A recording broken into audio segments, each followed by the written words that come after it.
ByteDance open sourced the AnimateDiff lighting model. The key feature of this model is its speed. We can visit its Hugging Face page to see detailed information. Similarly, like the previously introduced Lightning model, it includes models with 1 step, 2 steps, 4 steps, and 8 steps. I think it's still reasonable to set this value at 4 steps. It's not too radical. The 8 steps are my recommended value. I am very conservative here.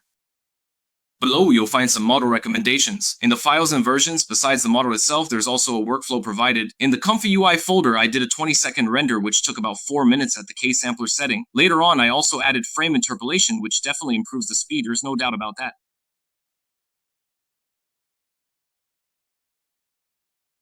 Make sure the loading of the AnimateDiff model corresponds 1-to-1 with the K-sampler. If you're using the 4-step AnimateDiff model, set the steps to 4 and the CFG scale to 1. So I'm using 8 steps here with a step value of 8 and a CFG value of 1.5. The default sampler and scheduler are these two options. Navigate to RunningHub, click on AI, or click the link in the introduction to register, and you'll receive 1,200 points. Logging in daily will also give you 100 points. The corresponding AI workflow and one-click AI applications have been deployed online and can now be run and tested online.